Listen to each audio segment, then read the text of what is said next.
Okay, so on this question, they give us this formula, this equation, x squared equation or m squared equation, and they want us to use,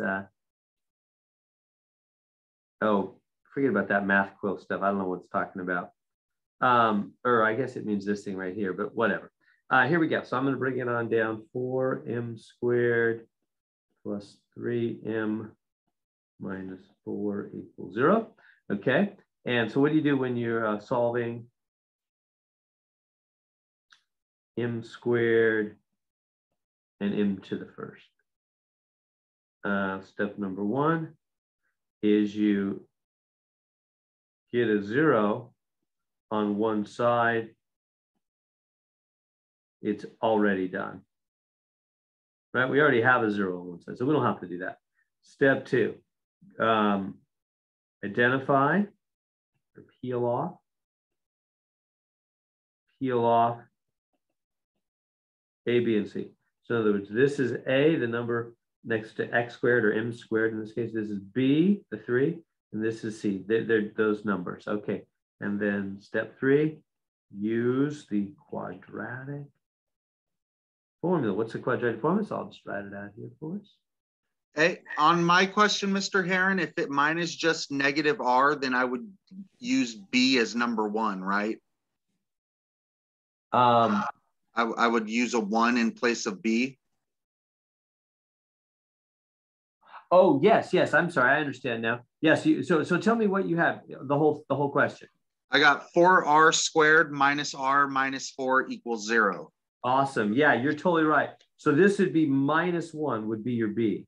Yeah, good question. Thanks, Alexander. That's probably helpful for everyone. Because B is supposed to already be a negative, I would add the negative from the r, which would be -1, and that would make it a positive, correct? Right, just like usual. Yeah, when we plug it in. Yeah, that's right. Yeah, is that good? Yeah, so if you just have, if there's no number in front of a letter, like always, it's a 1. And if there's a negative sign in front of a letter with no number, it's a -1. Exactly. Good. Right up the quad here. So it's going to be, oh, I got to put this part in. All right. So negative b plus or minus the square root b squared minus 4ac all over 2a. So there it is. So yeah, so now we plug into the quadratic formula. And as we do, we're going to pay attention to what's there versus what we're plugging in. And when we plug it with parentheses. So we go, here we go, okay, negative. And then I'm going to plug in B right there. Remember, parentheses around what we're plugging in.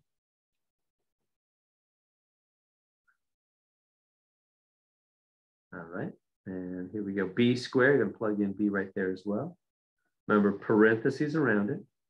Minus 4 times A, which is 4, times C, which is minus 4, all over 2 times A, and A is 4. So I plugged in everything like that.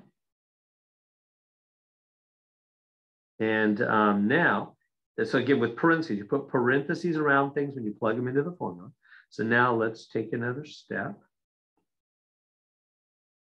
and try to simplify this. All right. And so we've got what? -3 plus or minus. Now 3 squared right here is 9. Now watch right here. Here's a place where people sometimes mess up. -4 times +4 times -4. So notice we have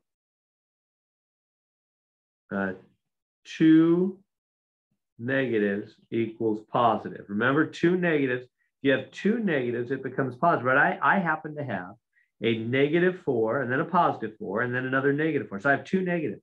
So you know this is going to end up over here positive, right?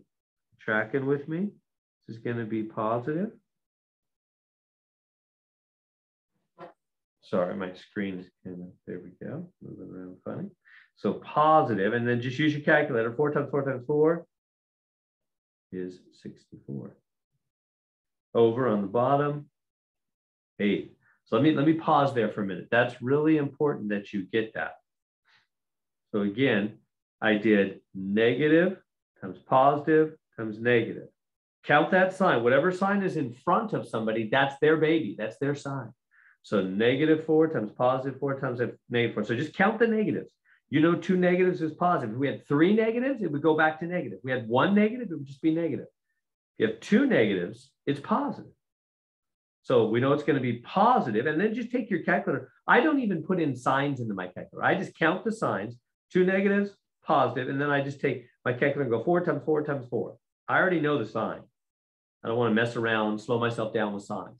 I just count the negatives. 2 negatives is positive, then 4 times 4 times 4, 64.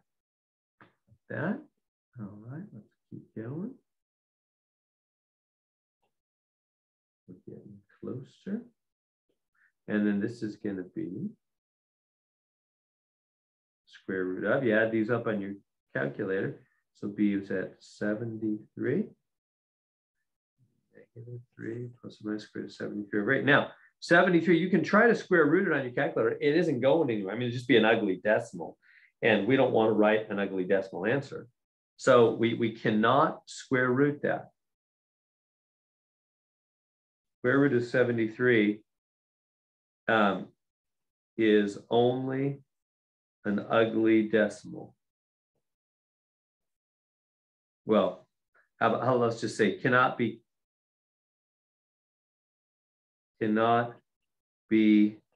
cleanly rooted, right? It doesn't come out, it isn't like the square root of 9, which is just a nice clean 3, or square root of 25, which is a nice clean 5. So we leave it and write 2 answers. So we're basically done. Let's just write the 2 answers now. It's going to be -3 plus the square root of 73 all over 8, comma, -3 minus the square root of 73 over 8. Done. That's it.